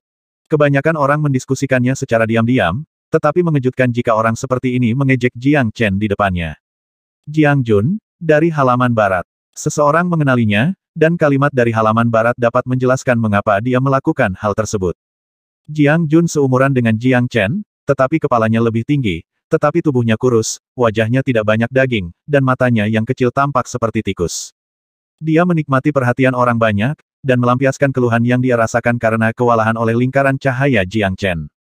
Jiang Chen mengabaikannya dan terus berjalan ke depan. Melihat keheningan Jiang Chen, Jiang Jun menjadi lebih bangga. Dia berlari ke arah Jiang Chen dan bertanya, ada apa? Tuan Jiang bahkan tidak bisa berbicara. Jiang Chen mengangkat kepalanya, meliriknya, dan berteriak, kamu pikir kamu ini siapa? Kamu berani berbicara denganku seperti ini? Ini mengejutkan Jiang Jun. Ketika dia sadar, dia menekan wajahnya dan berkata, bah, apakah kamu masih mengira itu kamu sebelumnya? Mengapa aku tidak berani berbicara seperti ini kepadamu? Kamu bisa memukulku jika kamu bisa. Jiang Jian di antara kerumunan tersenyum dan tidak berkata apa-apa, melipat tangannya untuk menyaksikan kegembiraan. Jelas sekali, Jiang Jun yang mengaturnya, dan ini hanya hidangan pembuka untuk hari ini. Sepanjang hidupku, ini pertama kalinya aku mendengar seseorang mengajukan permintaan seperti itu. Jiang Chen mengangkat bahu, dan saat dia mengucapkan kata terakhir, dia meninju. Jiang Jun, yang mengikuti pengaturan Jiang Jian, tidak setinggi surga ke-7, tetapi juga surga ke-6. Dia terkena pukulan tak terduga ini dan hidungnya mulai berdarah. Pada saat tinju dan wajah, halaman menjadi sunyi. Semua orang melihat Jiang Jun berteriak dan mundur, darah merah cerah menetes di rumput hijau. Aku akan menghabisimu. Jiang Jun sangat marah sehingga dia bergegas ke arahnya dengan tangan menutupi hidungnya. Cukup, tetua kedua berteriak, dan Jiang Jun segera tidak berani melakukan kesalahan dan mundur dengan patuh ke kerumunan. Tetua kedua melangkah maju, menatap Jiang Chen, dan bertanya, Tuan Chen, apakah meridian Anda sudah pulih? Iya, berapa pemulihannya? Jiang Chen tahu bahwa tetua kedua adalah tangan kanan kakeknya, dan niatnya untuk menanyakan hal ini sudah jelas. Semua meridian telah dipulihkan, tetapi alam telah jatuh ke tingkat ke-6. Itu perlu dikembangkan lagi, tetapi itu tidak sulit. Jiang Chen berkata sedetail mungkin. Oh, tetua kedua mengangguk, ekspresinya masih tenang, tidak ada yang tahu apa yang dia pikirkan. Murid-murid lainnya terkejut. Dalam pemahaman mereka, meridian telah rusak sedemikian rupa sehingga tidak ada kemungkinan untuk pulih. Rumah sakit timur pasti menghabiskan banyak uang untuk menyewa apoteker untuk menyembuhkannya, tapi itu tidak masalah. Kamu masih mengalami kemunduran ke surga ke-6 pada usia 16 tahun ini, secara pribadi. Dia adalah orang yang paling tidak senang mendengar berita itu. Jiang Chen tersenyum dan berkata Jiang Jian, saya ingat Anda berada di surga ke-6 ketika Anda berusia 16 tahun. Apakah Anda meremehkan diri sendiri? Tidak masalah bagiku, lagi pula aku tidak disebut jenius. Lagi pula, levelku sekarang lebih tinggi darimu, di depanmu. Jiang Jian mendengus, tiba-tiba melihat ke arah murid lainnya, dan berkata dengan keras siapapun yang membentuk tim dengan Jiang Chen kali ini akan melawanku. Dengan lebih banyak orang, kekuatan yang dimiliki semakin besar, sehingga lebih mudah untuk berburu di pegunungan. Bertindak sendiri tidak hanya rawan bahaya, tetapi efisiensi juga akan terpengaruh. Jika waktunya habis, murid yang tidak datang dianggap sudah menyerah. Saat ini, tetua kedua mengumumkan bahwa perburuan telah dimulai. Sebelum memasuki gunung, beberapa hal penting masih harus dijelaskan. Bangkai hewan buruan akan ditangani oleh seseorang, dan dagingnya akan diantar ke rumah masing-masing. Binatang juga memiliki tingkat kekuatan, dibagi menjadi tingkat prajurit, tingkat umum, tingkat raja, tingkat hantu, dan tingkat dewa. Sebagian besar targetmu adalah tentara. Kamu hanya bisa berburu jenderal sebagai sebuah tim. Tapi apapun situasinya, kamu akan segera melarikan diri ketika bertemu dengan seorang raja. Meskipun ada penjaga fencing di dekatmu yang menjagamu, itu tidak bisa dijamin, menjadi 100% menyeluruh. Semuanya didasarkan pada hati-hati. Ke pegunungan sekarang, ada lebih dari 50 murid Jiang yang hadir, dan berdiri bersama sangat meriah. Namun bagi seluruh bagian belakang gunung, jumlah orang yang sedikit ini bukanlah apa-apa. Begitu memasuki gunung, mereka berpencar menjadi beberapa tim terpisah, tidak dapat saling bertemu. Kebanyakan orang bepergian dalam kelompok, dan tim minimal terdiri dari 2 orang. Jiang Chen adalah satu-satunya, tetapi tidak lama setelah memasuki gunung, dia menemukan bahwa 2 penjaga fencing telah mengikutinya. Saya kira tetua kedua tidak akan membiarkan dia mendapat masalah begitu saja. Namun, Anda harus mengandalkan diri sendiri untuk berburu binatang buas. Kedua penjaga fencing menjaga jarak tertentu dan tidak membiarkan Jiang Chen menghilang di bawah tatapan mereka. Dengan cara ini, jika ada bahaya, mereka bisa langsung menembakkan panah untuk menghentikannya. Melihatnya sendirian, membuatku sedih memikirkan kampus timur yang dulu terkenal bisa menjadi seperti ini dalam waktu sesingkat itu. Bagaimanapun, ini adalah kota naga hitam. Sebagai perbandingan, kami hanyalah penduduk desa dari Gunung Siwanda. Ya, Jiang Mansion cukup bergengsi di Gunung Siwanda dan mendominasi punggung Bukit Nanfeng. Tapi melihat wilayah kebakaran, itu benar-benar tidak berarti. Apa gunanya mengatakan ini? Dalam suasana yang menyedihkan, kedua orang itu menemukan bahwa seekor binatang setingkat prajurit muncul di hadapan mereka. Salah satu dari mereka mengeluarkan anak panah panjang dari tempat anak panah dan menaruhnya di busur. Gerakannya halus dan tajam, dan dia akan menarik tali busur jika ada yang salah. Seharusnya tidak ada masalah, ini hanya tingkat militer. Jiang Chen memandang serigala liar di depannya dan merasa sedikit aneh. Ketika dia berada di tempat suci, dia tidak pernah menghabisi satu pun kehidupan karena dia tidak bisa menghabisinya sama sekali. Hingga saat ini, makhluk yang kita hadapi bisa dikatakan paling lemah. Ada kesan halus bahwa segala sesuatu dimulai dari dasar. Pedang di tangannya disiapkan khusus untuk murid-muridnya untuk berburu. Sebenarnya, dia juga bisa memilih busur dan anak panah, tapi menurutnya itu terlalu rumit. Tetap tenang. Saat Anda fokus, tidak ada yang bisa mengalahkan Anda. Kata-kata yang diajarkan ayahnya di kehidupan sebelumnya terngiang-ngiang di telinganya. Dia bisa mencium bau amis di mulut serigala liar, dan dia yakin binatang ini tidak akan peduli dengan identitasnya, tidak akan takut pada Jiang Mansion, dan akan menggigit tenggorokannya sendiri jika ada kesempatan. Ketika dia memikirkan hal ini, seluruh tubuhnya gemetar. Mungkinkah kamu takut? Lagi pula, ini pertama kalinya. Kedua Feng Xingwei tidak tahu bahwa Jiang Chen tidak takut, tetapi terangsang, dan darah yang telah lama ditunggu-tunggu pun bangkit. Serigala liar itu tiba-tiba meledak dengan kekuatan yang dahsyat, terangkat dari tanah dengan kaki belakangnya, dan berubah menjadi bayangan dan menerkamnya. Tali busur Feng Xingwei telah ditarik. Namun dalam sekejap, Jiang Chen menyerang dengan pedangnya. Serigala liar itu menjerit dan jatuh ke tanah di udara. Tubuhnya bergerak-gerak dan dengan cepat tenggelam dalam darahnya sendiri. Satu pisau untuk menyelesaikannya. Pisau yang sangat cepat, apakah kamu baru saja melihatnya? Cepat, akurat, dan kejam. Bagaimana kamu melakukannya? Apakah kamu pernah berlatih secara khusus sebelumnya? Sepertinya reaksimu tidak langsung terlihat. Binatang setingkat prajurit tidak berarti apa-apa bagi murid surga ke-6. Namun, sangat sulit untuk menghabisi seseorang seperti Jiang Chen dengan satu pukulan telak. Jiang Chen sendiri tidak tahu kenapa. Saat dia melihat serigala liar menerkam, jantungnya berdetak lebih cepat dan segala sesuatu di depannya melambat. Karena naluri, dia melihat serigala liar itu penuh dengan kekurangan saat menerkam, jadi dia tidak ragu untuk menghunus pisaunya. Ternyata pertarungan terasa seperti ini, darah mendidih dan menyegarkan. Ketika dia berada di domain suci, Jiang Chen selalu memiliki citra seorang pemuda tampan, seolah-olah dia tidak ada hubungannya dengan pembunuhan, dan bisa menyiasatinya hanya dengan mengandalkan bakat dan akalnya. Namun di dalam hatinya, dia ingin sekali menguasai kekuatan yang sebenarnya. Tidak ada laki-laki yang dikecualikan. Pada awalnya, sisanya akan lebih lancar. Jiang Chen mulai berlatih Tai Chi Wan dengan binatang itu. 1 jam kemudian, 2 pengawal fencing yang mengikuti Jiang Chen sangat terkejut. Meskipun monster setingkat prajurit mudah dibunuh, kesulitannya bervariasi tergantung pada spesiesnya. Mampu menghabisi serigala liar dengan satu pedang bukan berarti bisa menghabisi jenis binatang lain dengan satu pedang, seperti harimau cepat dan macan tutul. Tapi tidak peduli binatang apa yang dihadapi Jiang Chen, dia akan selalu memukulnya dengan pisau. Seorang jenius dengan bakat bertarung. Mungkin. Pada saat ini, mereka menemukan fenomena lain dan ragu-ragu. Dia masuk lebih dalam, apa yang harus kita lakukan? Sepertinya dia tidak puas dengan kesulitan monster setingkat prajurit. Feng Xingwei tidak bisa muncul kecuali benar-benar diperlukan. Mereka hanya bisa menghilangkan bahaya yang tidak bisa diatasi oleh Jiang Chen. Tapi sekarang Jiang Chen mengambil inisiatif untuk masuk lebih dalam, mereka merasakan tekanan besar karena tidak bisa menghentikannya. Ayo, kita mendekat. Jauh di belakang gunung, pepohonan lebih subur dan tenang, dan semua binatang sepertinya telah menghilang. Jiang Chen tidak berani gegabah. Jika dia bertemu dengan binatang buas di sini, itu pasti binatang tingkat umum. Menghadapi binatang tingkat umum sendirian, Jiang Chen mengandalkan pil Tai Chi miliknya sendiri selama proses berburu sebelumnya, dia secara bertahap menguasai triknya. Tiba-tiba, suara teredam menginjak tanah datang dari belakang Jiang Chen. Itu adalah beruang hitam dengan berat lebih dari 1000 kilogram, seperti gunung, dan tidak ada apapun di hutan yang dapat menghentikannya untuk berlari. Tidak baik, kedua pengawal fencing terkejut, perhatian mereka selalu tertuju pada Jiang Chen, dan mereka tidak pernah menyangka bahwa serangan akan datang dari belakang. Beruang hitam itu tinggi dan kuat, dan tampak kikuk, tetapi ia bisa berlari lebih cepat daripada kuda. Kedua Feng Xingwei menembakkan anak panah satu demi satu.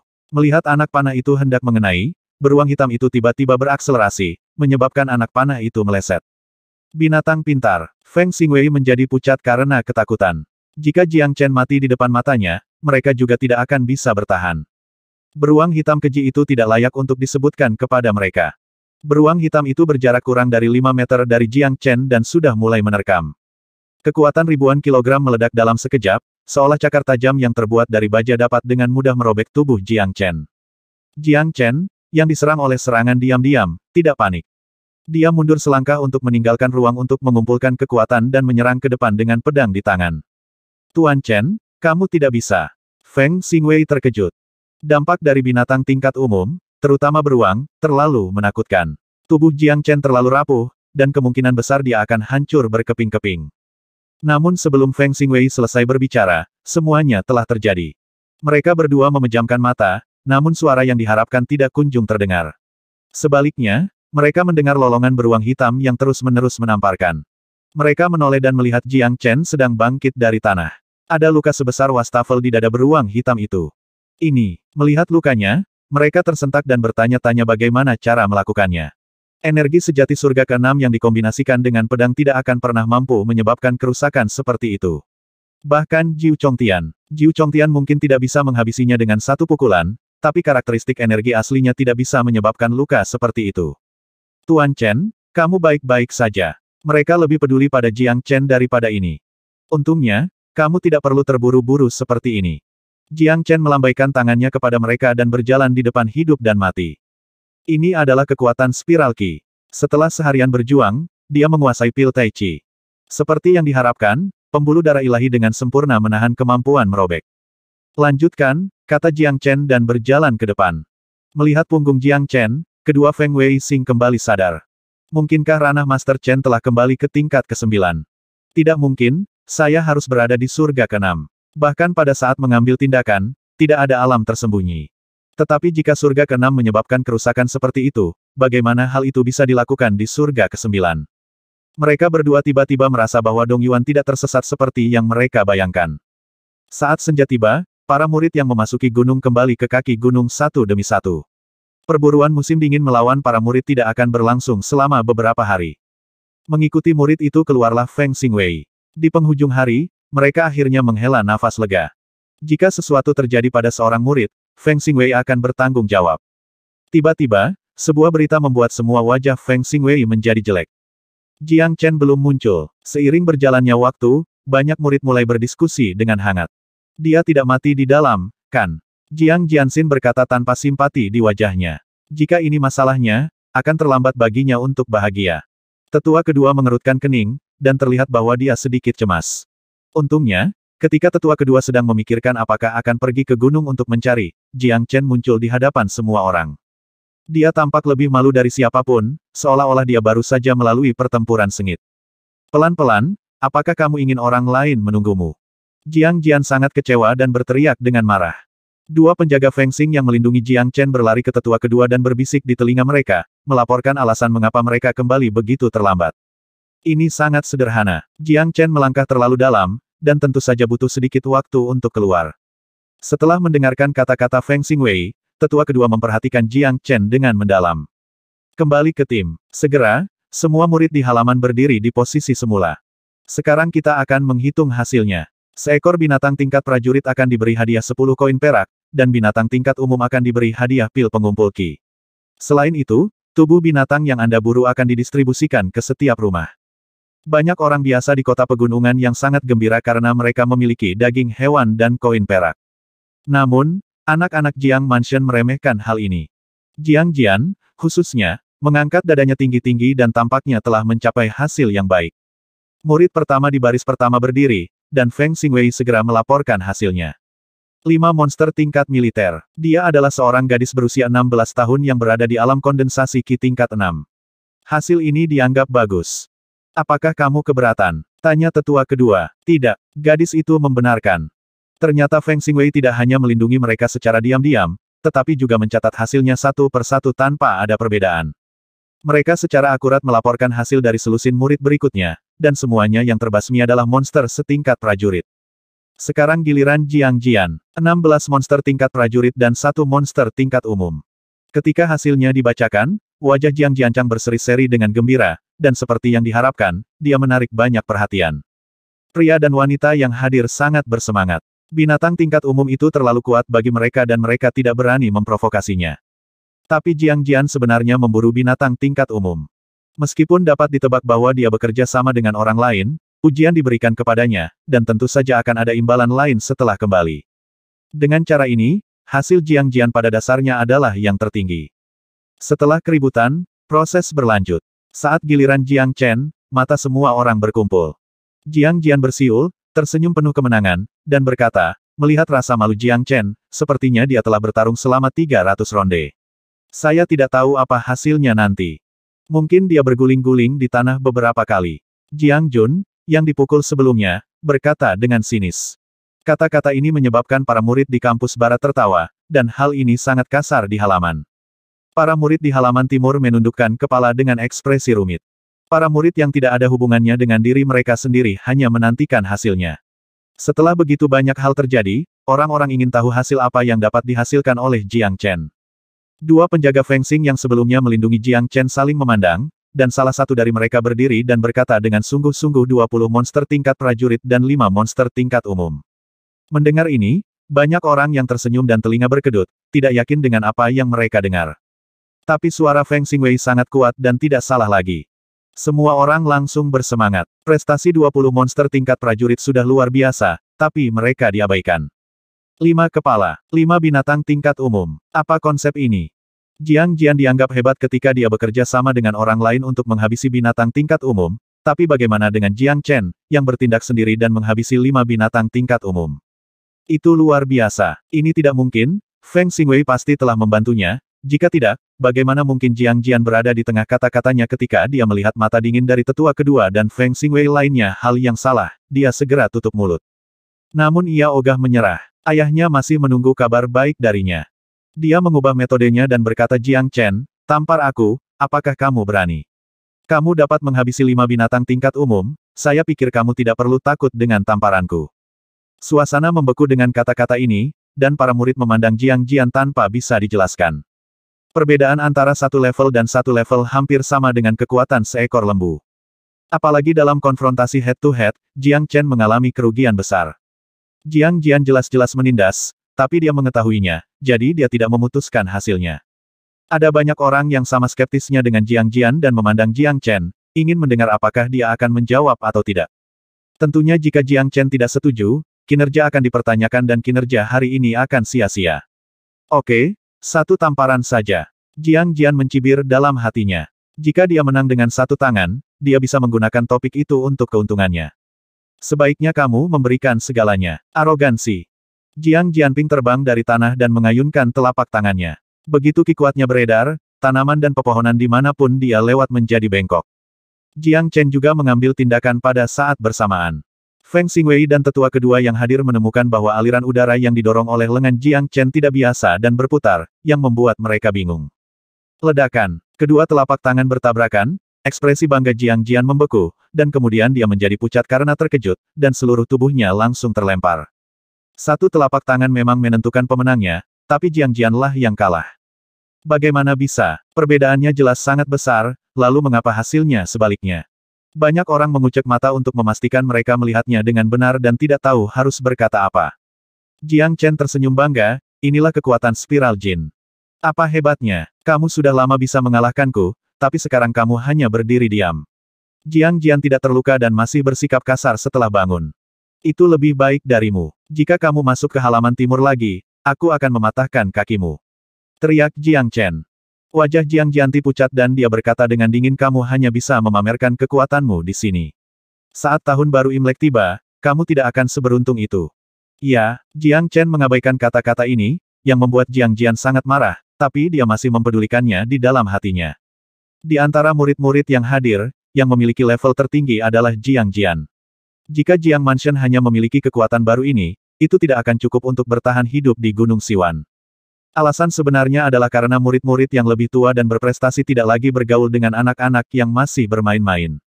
Mereka semua berhasil mencapai Siwandasan dan mencapai ketenaran yang luar biasa. Misalnya, saudara laki-laki Jiang Jian berada di Akademi Changnan di Gunung Siwanda. Perburuan musim dingin berarti musim dingin. Dalam beberapa bulan, tahun baru akan dimulai.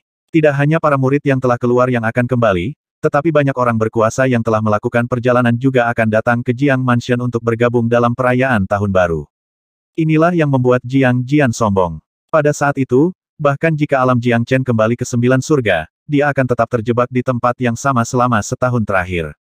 Sepertinya kita harus bekerja lebih keras. Berburu saja tidak cukup untuk mengembalikan kepercayaan orang tua itu terhadap kampus timur. Jiang Chen juga perlu tampil lebih baik lagi. Tahun Baru Imlek adalah kesempatan terbaik. Masih ada 3 bulan lagi. Jika saya memilih teknik dan menggunakan pembuluh darah ilahi, saya seharusnya dapat dengan mudah mencapai alam Juyuan. Wajah Jiang Jian akan terlihat bagus saat itu. Dalam perjalanan kembali ke halaman timur, Jiang Chen merasa sangat senang.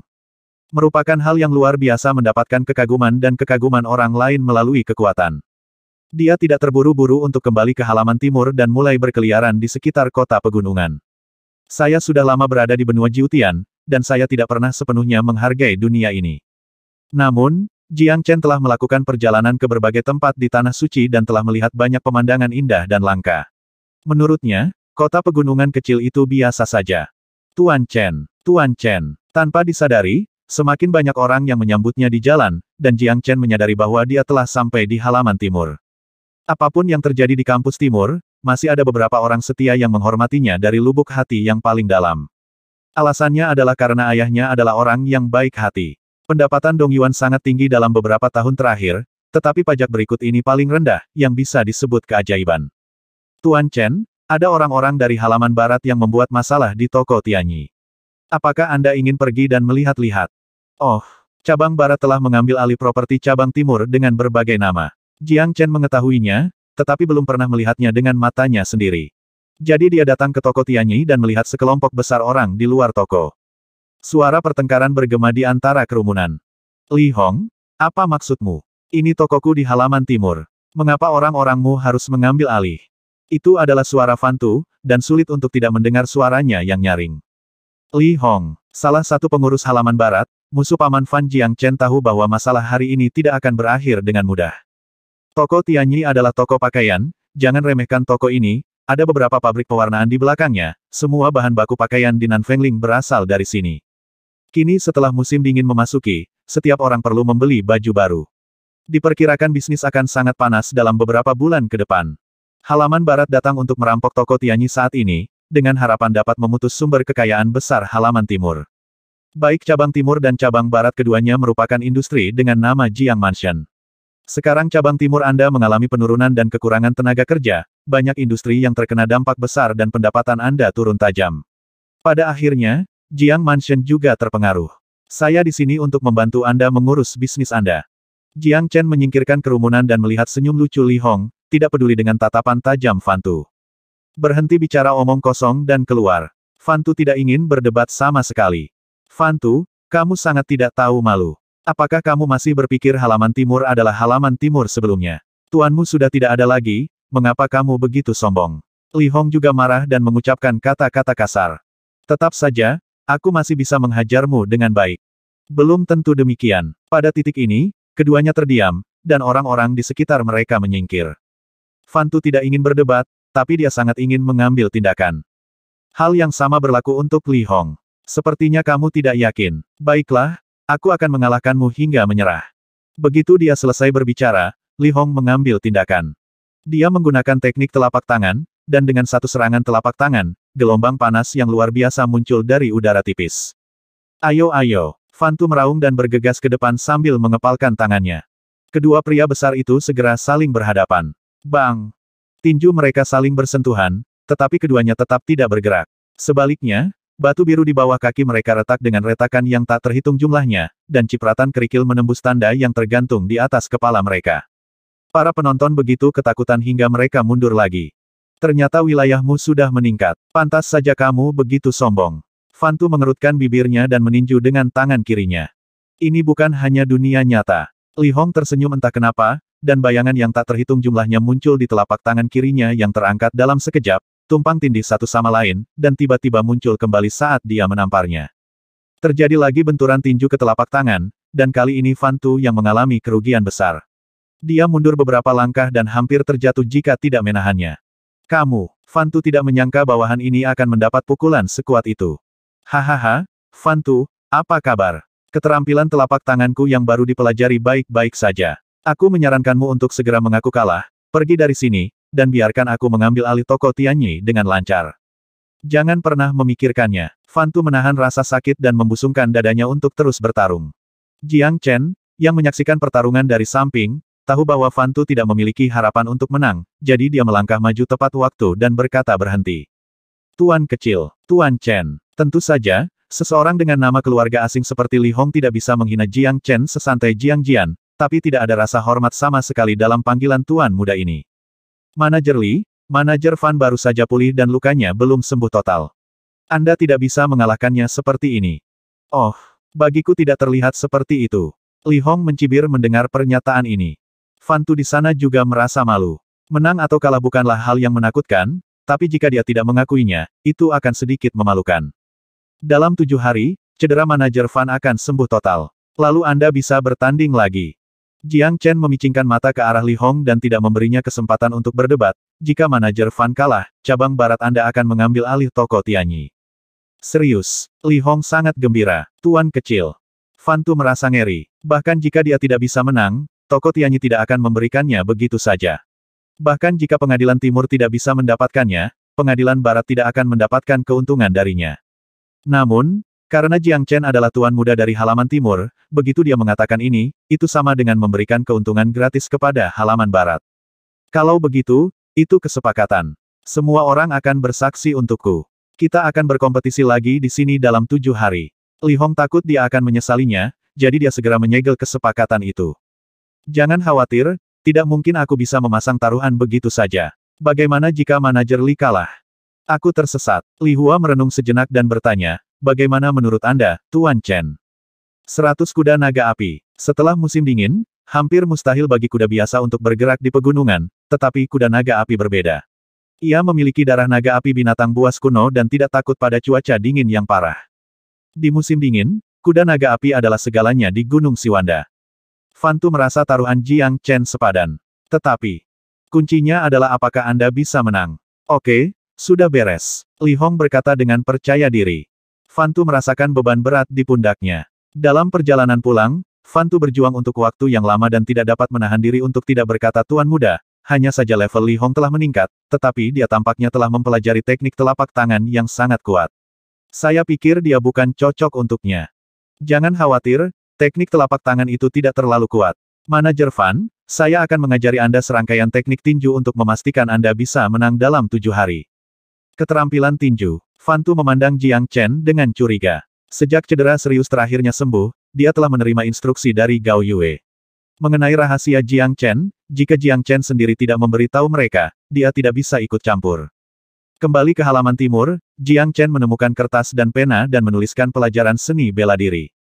Tinju penekan setan King Kong. Jiang Chen tidak bisa mempraktikkan teknik tinju ini sekarang, tapi itu tepat untuk Fan Tu. Ini. Fan Tu, yang ragu-ragu di sepanjang jalan, mengambil alih teknik tinju tertulis. Hanya dalam beberapa pandangan, dia langsung tertarik padanya dan sangat bersemangat sehingga dia tidak tahu harus berkata apa. Jiang Chen dengan sungguh-sungguh berkata selama Anda berlatih dari awal, Anda dapat dengan mudah mengalahkannya. Namun, setelah Anda selesai berlatih, hancurkan transkripnya dan rahasiakan selamanya. Tuan muda, saya mengerti. Waktu sangat berharga, jadi Fan Tu kembali ke kediamannya dengan tinju penekan Ibi King Kong.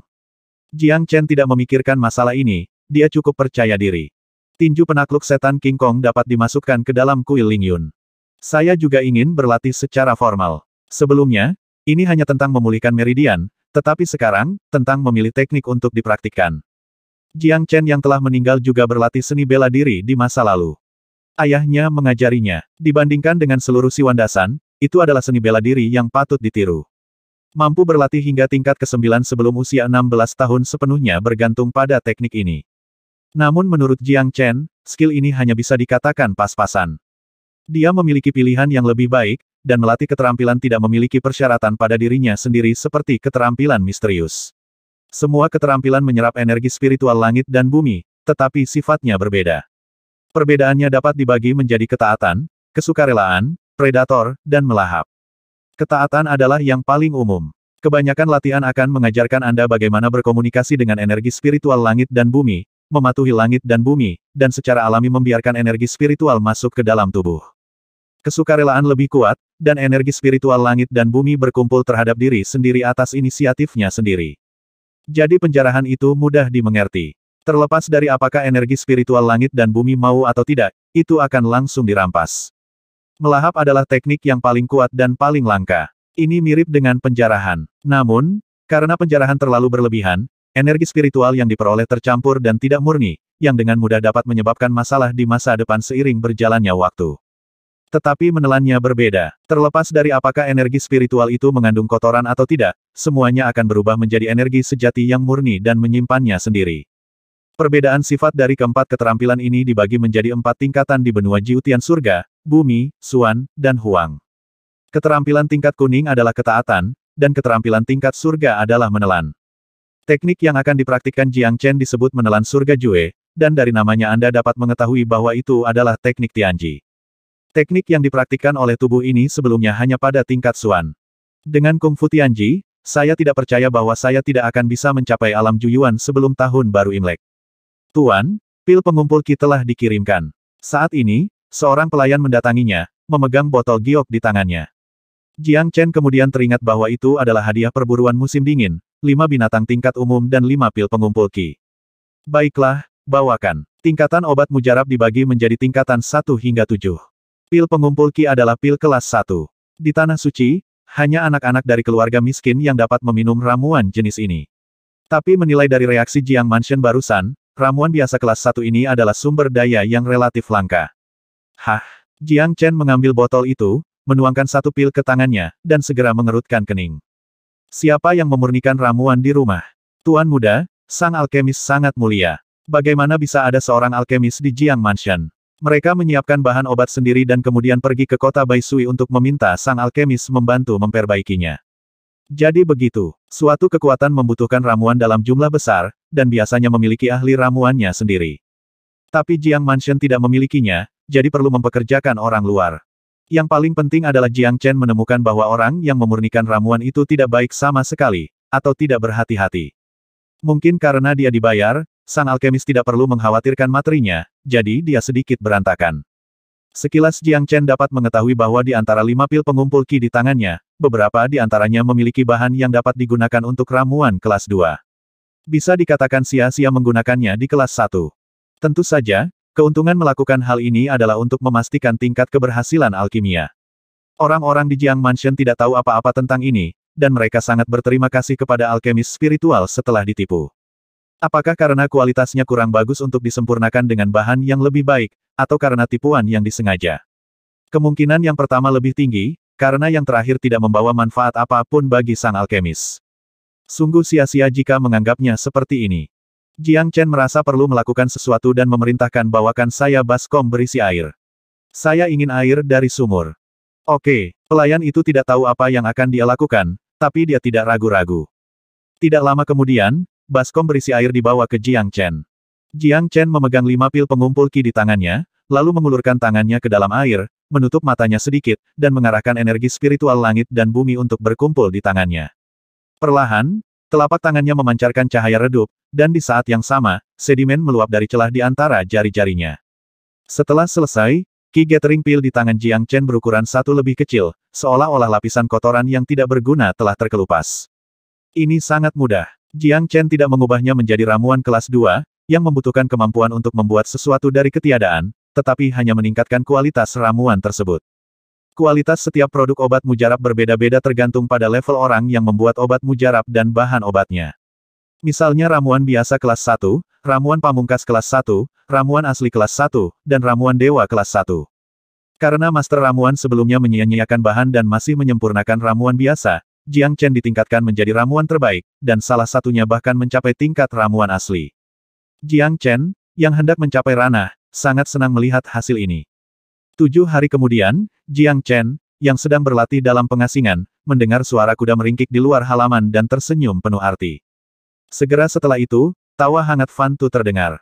Fan Tu membuka pintu dan masuk, berkata hahaha, Tuan muda, teknik tinju yang Anda berikan kepada saya sungguh luar biasa. Saya hampir tidak menyentuh permukaan dan memukul Li Hong sampai dia bahkan tidak mengenalinya.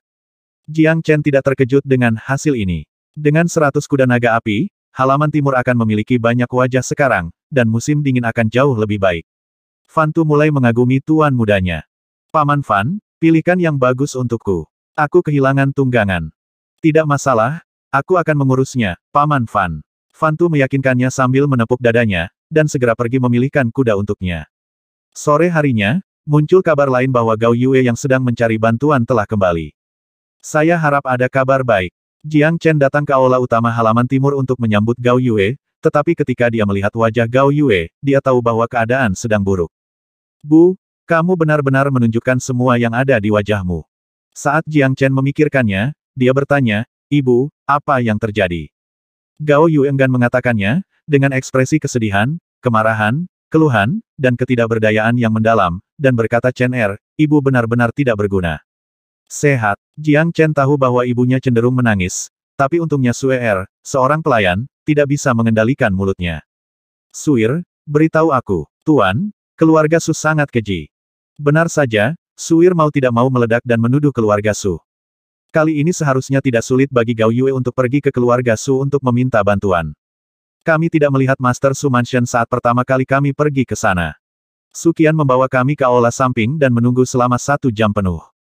Kemudian seorang pria datang dan mengatakan bahwa dia adalah pacar Suqian.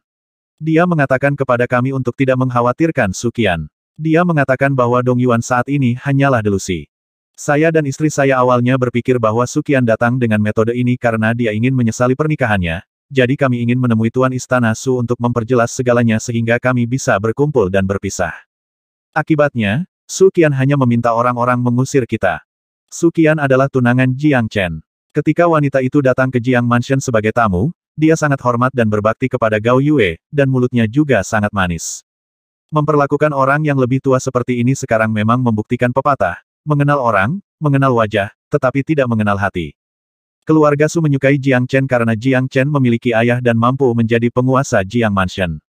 Namun sekarang salah satu dari dua hal tersebut telah hilang, dan yang lainnya telah hilang. Keluarga Su bukanlah orang bodoh, mengapa mereka menikahi putri mereka, jadi semuanya terjadi secara alami. Mendengar bahwa ibunya tidak hanya gagal mengundang siapapun, tetapi malah dipermalukan oleh keluarga Su, Jiang Chen merasa sangat sedih. Apakah kamu tidak melihat Tuan dari Su Mansion pada akhirnya? Tidak, tapi dalam perjalanan pulang, Tuan dari Su Mansion mengirim 2 surat. Salah satunya mengatakan bahwa Suqian masih muda dan cuek. Saya harap Nyonya tidak tersinggung. Tapi karena kami sudah menjelaskan kata-katanya, kami bisa berkumpul dan bubar. Selama kita menandatangani keluarga Su bisa datang dan membantu demi persahabatan masa lalu. Resolusi pertunangan. Jiang Chen menyipitkan matanya. Pertunangan adalah suatu hal yang besar. Tidak dapat disangkal secara lisan atau dapat diakhiri secara sepihak. Pertunangan harus ditandatangani oleh kedua belah pihak di atas kertas agar dianggap batal. Tampaknya bukan hanya Suqian, tetapi seluruh keluarga Su. Namun, keluarga Su tidak memiliki kekuatan yang menonjol di Siwandasan. Beraninya mereka menolak Jiang Mansion secara terbuka. Tuan, Suqian juga melakukan upacara pembukaan denyut nadi, dan potensi yang dia keluarkan sungguh luar biasa. Banyak kekuatan dan orang berkuasa di Siwandasan memperluas cabang zaitun mereka. Status seluruh keluarga Su meningkat pesat. Suir, Gao Yue, yang terdiam, tiba-tiba berteriak. Jiang Chen tertegun sejenak dan dengan cepat memahami, tidak masalah, saya tidak akan keberatan meskipun itu adalah nada ilahi. 10.